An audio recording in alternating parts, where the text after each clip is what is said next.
Well, our next guest on the latest episode of Dashing Gowns Olympic Adventures for Aussie Home Loans, who deal with anyone in Australia. They've got clients in every state and capital city, is part of the current Australian team in Paris as we speak. We're in the closing stages of the games of the 33rd Olympiad. She has competed in her fourth Olympic Games in diving, in the 3-metre springboard event, in the synchronised event with Maddison Keeney.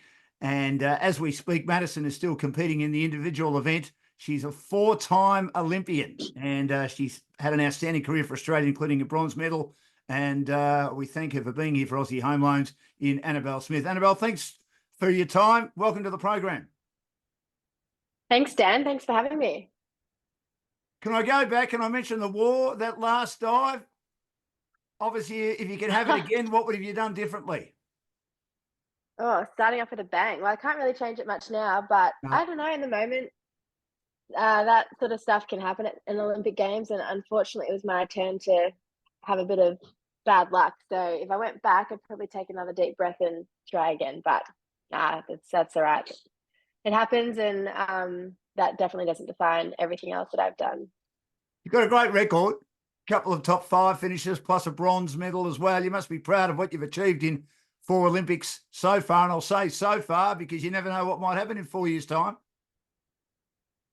Yeah, no, I have had a great run. It's been incredible. It's kind of, I feel like I've lived 4 different lives across my career. So I definitely have so many fond memories, but I think the best part about Paris has been that it feels like it's back to the original Olympic Games as we know it, or the energy, or the crowds, being able to have freedom to leave the village and see your family and enjoy that whole Olympic experience. It's been magical. But yeah, starting off as a bright and bubbly, sport-obsessed kid in 2012 at my first Olympics, all the way through to having lots of experience and feeling like I'm a veteran on the team. It's pretty special. Well, your first one was London, and I was actually there broadcasting for the ABC, and I've done a lot of great things in my career, lots of AFL footy, etc., tennis, cricket, but I describe that as the greatest experience in the highlight of my career, going to the London Olympic Games. Pretty good start for a 19-year-old from Queensland. Yeah, it was incredible. I just couldn't believe all the sporting superstars that I was surrounded by in the Olympic Village. I think I spent more time on my camera trying to take pictures of people than focusing on my diving event, but that's what it's all about when you love sport and you grow up with that dream. So, yeah, that was definitely my favourite games. I think they just did an incredible job hosting the event in London. Did you feel once you'd been to one that you had the taste, you had to go to more? Yeah, I always wondered as a kid why so many people came out of retirement just to go to the Olympics. But once you've been to one, you definitely know what the hype's about, and no other competition even closely compares to it. So it's pretty special, and you definitely do get that urge and that taste and want to come back for more. 4-time Olympian in diving, Annabelle Smith has joined me in the second week of the Olympic Games as we speak for Dashing Gowns Olympic Adventures, live from Paris for Aussie Home Loans. And they deal with anyone in Australia. Got clients in every state and capital city, and 25 lenders on their panel. And among their areas of expertise include first home buyers, equipment loans, car loans, and personal loans. So why diving, Annabelle? Well, I was a super sporty kid and pretty natural at lots of different things, but I spent hours bouncing on my trampoline in my backyard and had this natural acrobatic and aerial awareness, and I had no fear. So it was sort of the perfect recipe for someone to try diving. And I used to run amok at the swimming pool, my local pool, in the school holidays, and jumped off a diving board and got scouted by one of the coaches and never sort of turned back after that. So yeah, it's a challenging sport, but it's a unique sport. And I love just trying to get that 1% improvement and try and get the best out of myself in the pool. When did you think, obviously when you start training at a high level, the aim is to represent Australia, but when did you think that dream or aspiration could become a reality? Ooh, I reckon when I was about 14 or 15, I was in a junior high performance program and started progressing really quickly in my sport, and had a lot of people, coaches and high performance directors in our sport saying, keep working hard, you've got what it takes to make the Olympics. So yeah, it sort of probably became more of a potential reality when I was about 15. And then obviously made my first games 4 years later. So it's been a pretty crazy journey since then. But I always had that spark and always had that desire to go to the Olympics. So I wasn't going to stop until I made it. It seems to be a sport where a lot of athletes, especially girls, start very young and make it to the elite level at a young age. I interviewed Melissa Wu for Aussie Home Loans before the Games. We know her story, 13 at a Commonwealth Games, 15 at an Olympic Games. Why do you think that's the case? Oh, a lot of kids start young these days because they have identified diving's a skill-based sport that takes a lot of repetition, and the earlier you can start, maybe the faster you can progress. But I think it's more you're going to get one superstar every now and again who comes out at 13, 14. You can see this year at the Olympics, we've had Ali Cole, this is her first big senior international event. She's 17 and it's at the Olympic Games, and she came top 8 in the world. So there's always people who stand out, and not every 13-year-old is going to make it, but not every 18-year-old is going to make it. But to see a few come out and pop up and have these really great stories in our sport, I think that obviously inspires the next generation to try out diving as well.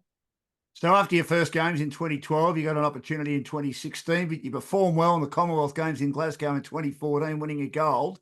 Did you feel then you really belonged, and that by 2016 there was the aim of winning a medal, which you were able to achieve?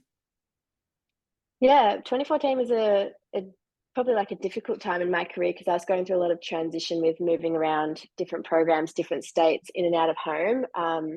But Maddie and I sort of, first outing on the world stage at Commonwealth Games, and had a good crack. We won a bronze medal in 2014, but we knew going into Rio a couple of years later that we were in the mix, and we'd had good results that year on the international circuit, and sort of went in there with high hopes. But also at the Olympics, anything can happen, and it's pretty high pressure in those synchro events because there is medals, 8 teams going for 3 medals. So it was pretty phenomenal to be standing on the podium and to realize that this is where we belong. Did you prefer, or have you preferred over the years, synchro to individual, and if so, why, Annabelle?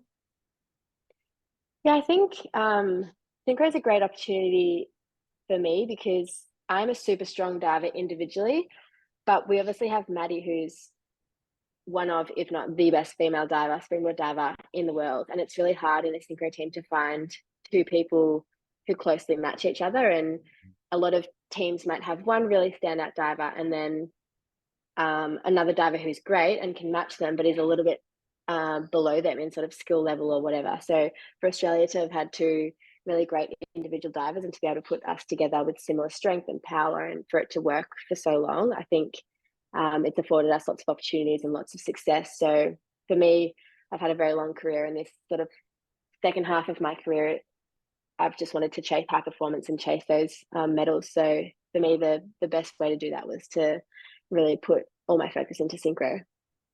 You've been a team for a long time. What makes a good team in the sport of synchro diving?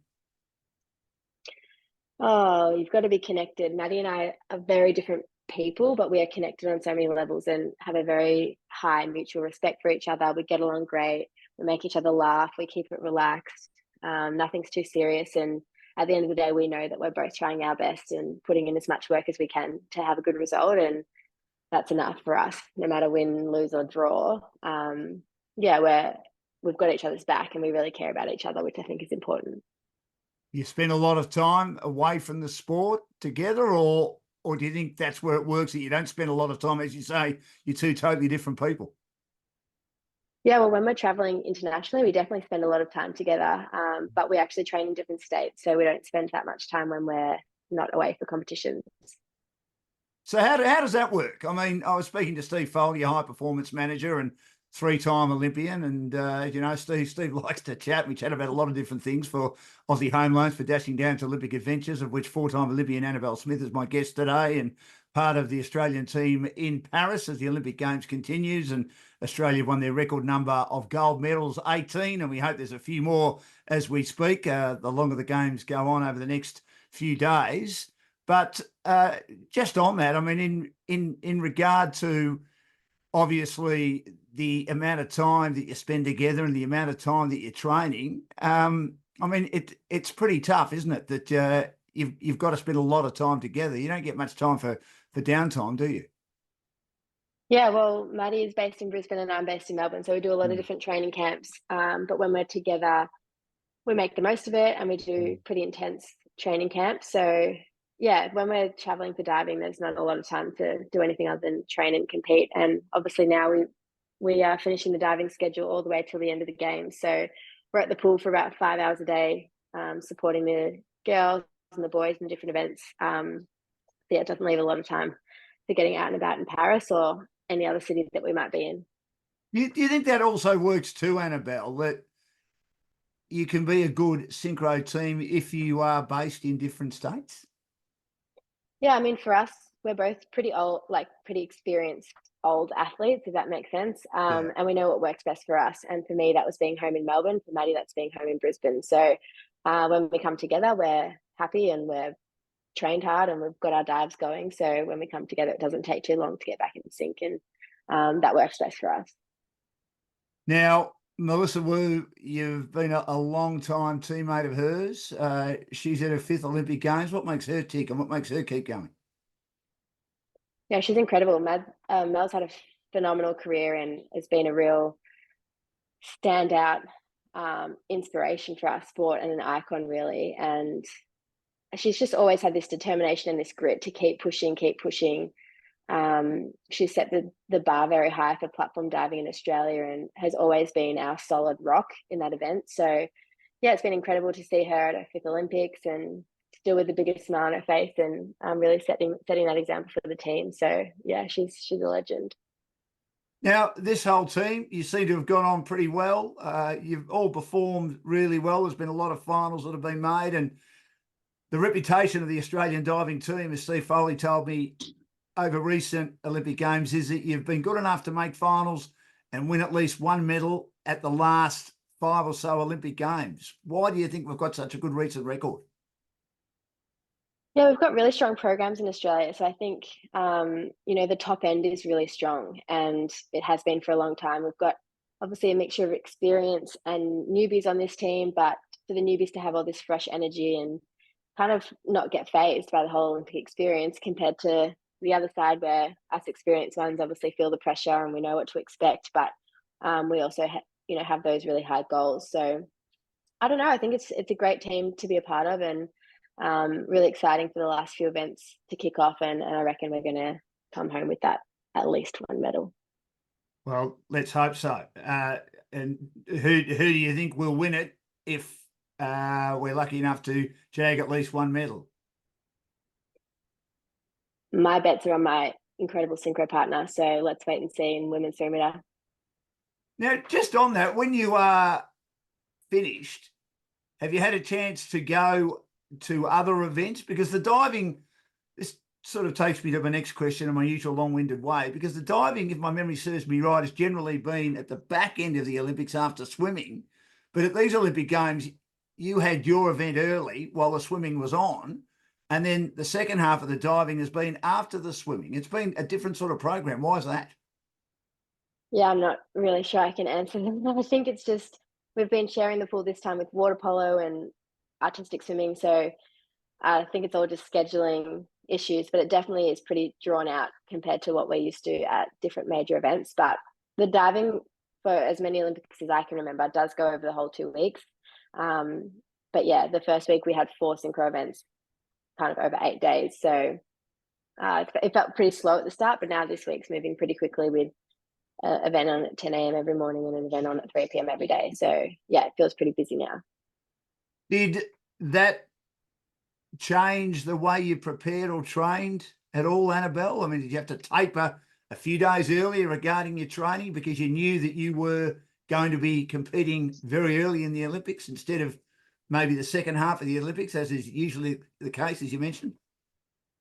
Yeah, and our preparation was all based upon us competing on that date. So we don't really necessarily taper in diving, but yeah, our training camp beforehand was all set up so that we were ready to come into the village with 5 days to go and feel prepared enough for our first event. So yeah, it's definitely targeted at that, and we feel like we had the right preparation, which is good. Now, Matt Mitchell, I believe, talked to you when you were at your training camp in London. What did that mean Yeah. to you? Of course, one of our great divers. Yeah, Matt Mitchum, he's been another icon in our sport, and I grew up diving alongside him. So it was really cool to have him come back and give us a bit of inspiration and a bit of a pep talk before heading over into Paris. But yeah, he's obviously well respected within our diving community, and it's always great to hear from our alumni athletes as well, and someone who's walked the walk before. Was there something that Matt Mitchum said that stood out compared to other things you've heard from other divers, Annabelle, considering his experience? He really just told us to try your best. You can't expect or want to be your best, whatever happens on the day, just as long as you're trying your best. That's the most important thing. And you can see everyone on our team is really putting in all their effort and all their passion and all their heart into trying to get a good outcome. And just putting our best foot forward and going in with the fight, which I think is important. Now, the Chinese dominate. Why do they dominate? I suppose that's the million-dollar question. If you knew the answer to that, they wouldn't be dominating, would they? Yeah. No, they've obviously got a pretty large population and a lot of programs in diving in China. A lot of kids do diving. So, yeah, I feel like if they've got someone who's not quite up to standard, they've got 10 more just as good to fill in the spot. So we obviously don't have that amount of selection in Australia. And they've always sort of set the bar high in terms of coaching and technique and how to be an incredible diver. So they've been dominant for a very long time, and I can't see that really changing anytime soon. But we definitely have athletes that are pushing the boundaries and putting a lot of pressure on the Chinese. Do you think there are more countries now becoming stronger at the sport than when you first started? You do definitely see some change and some new athletes popping up in different countries, but I still think it's China, it's Australia, it's Great Britain, it's Mexico. Some of those big countries are still dominating our sport and have had a long history in diving, which then often breeds more success. Four-time Olympian Annabelle Smith has joined me. She won a bronze medal in her second Olympic Games in diving. She's just finished 5th in the 3-metre synchro swimming, an outstanding performance in the springboard event. And we're here for Aussie Home Loans for Dashing Downs Olympic Adventures. They've got over 25 lenders on their panel. As you said, you've been getting behind the team and the back end of the diving program in Paris. Have you had a chance to go and cheer on other teammates in other events? There hasn't been that much time to get out to other events just yet, but I have been to the track and field because it's close to the diving pool. So that was really fun. I saw the men's 100-meter final and our 2 Aussie girls win silver and bronze in the high jump. So that was really special. And hopefully going to try and get out to the beach volleyball tonight. So yeah, if we're not out at the venue, so there's TVs downstairs in our headquarters and everyone's cheering around the TV. So yeah, we still have that option, which is great.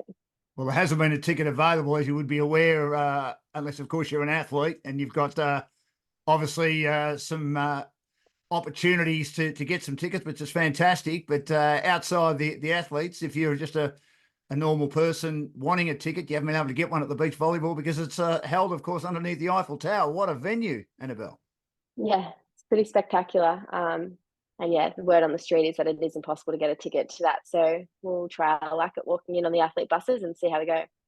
How inspired are you by the success of all the females, including yourself? It's been an outstanding Olympic Games for Australia, but particularly for our female athletes when it comes to gold in the pool. The Fox sisters have dominated. The slalom canoeing, we saw, of course, young Arissa True winning a gold medal in the skateboarding at the age of 14, and she's in year 9 at school. It's been an outstanding performance, hasn't it?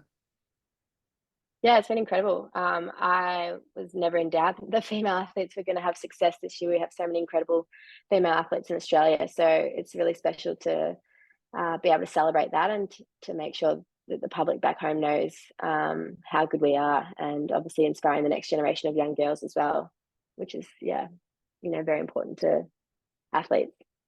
Have you got to know many of the athletes from other sports over the 4 Olympic Games you've been at, Annabelle, or as you say, there's not enough time? No, I've had a great opportunity to make friends with a lot of different Olympians from different sports, and even this year I actually had also gone out to the skateboarding, and I learned how to ride the skateboard on Arissa True's board 2 days before she won a gold. So maybe I gave her some good luck. But no, definitely meet lifelong friends, and it's so good to see familiar faces around every 4 years. I don't often get to mingle between sports. So yeah, it's really great to share this experience with athletes who've met along the journey.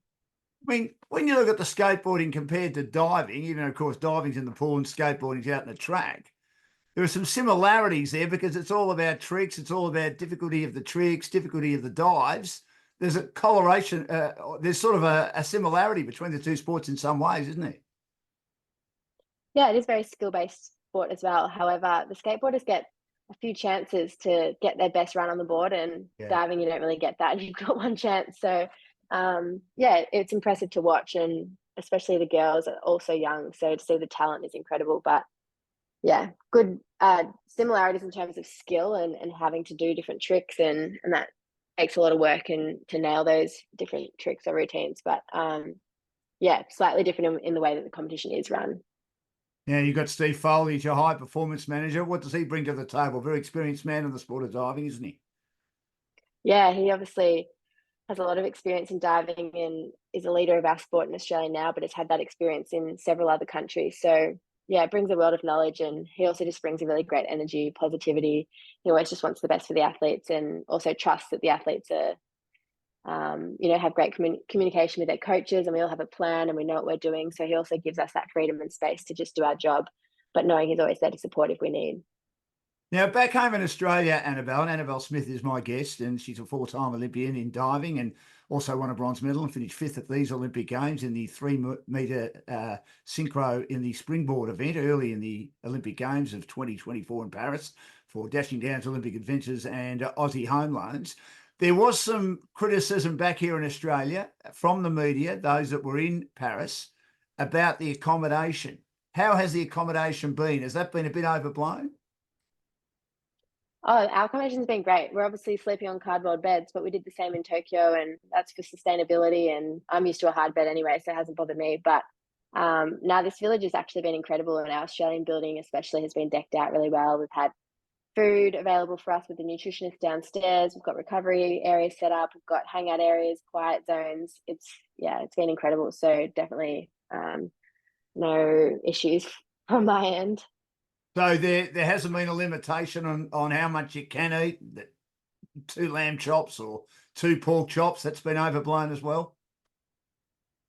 Not really sure. I haven't spent all that much time in the main food hall because we Right. have such a good selection of stuff downstairs in our building. So I also Right. have some food intolerances. So I'm probably the wrong person to ask Okay. about that. But maybe the heavy duty weightlifters might have something else to say. Now, as we said, 4 Olympic Games. It's 4 years to LA. Would you love to go again? Oh, we'll see. I always take it one step at a time. So I think the first thing on my mind is having a break and having a holiday and letting my mind and my body have a rest. So you'll have to wait and see, mate. How long do you have a break for? I mean, before you decide, yeah, I'm ready to go again. Obviously, the other Olympic Games, it's been a no-brainer. You've come back and you performed. But now, as you get into the twilight of your career, how long do you think you'll need to have a break for? And what would you like to do other than have a break and have a holiday? Obviously, you've got a career to consider as well, haven't you? Yeah, we usually have about 6 weeks off. So earlier in my career, it was about 2 weeks, but now that kind of gets extended out. But I've got a really good team around me, and that's a very individual thing. A lot of people want to take a long time off. Some people want to take not too much time off. So it's very up to the individual. But yeah, for me, I'll take a good holiday, get back home, hang out with my family, see my friends, do things that you can't do when you're training for the Olympic Games. And then it all becomes a bit clearer after that. So um, yeah, I also have a lot of different things going for me outside the pool, which I'm excited to engage in and do a lot of public speaking and have some work with one of my sponsors as well. So there's lots on my plate, and I'm excited to explore all that when I get home. So when you do public speaking, Annabelle, is there something or is there a theme that you like to sort of talk about, or do you have a number of different themes that you like to talk about?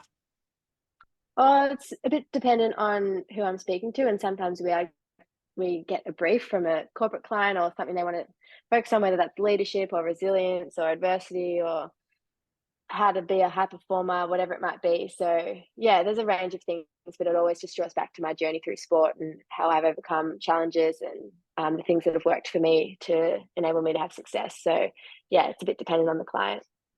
What does it mean to you to be an Olympian as part of one of the biggest? I still think it's the biggest sporting event.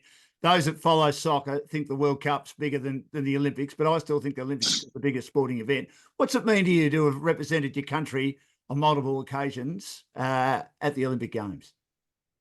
Yeah, it's very special, something I don't take for granted at all. I've always been a sport lover. I always dreamt as a kid to be an Olympian. So for that to be real now and that be my reality, and as we say, once an Olympian, always an Olympian. So, pretty special crop of people in Australia, in the world.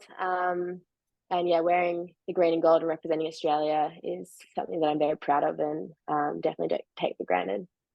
And what would you say to a young girl out there that's considering diving as a career?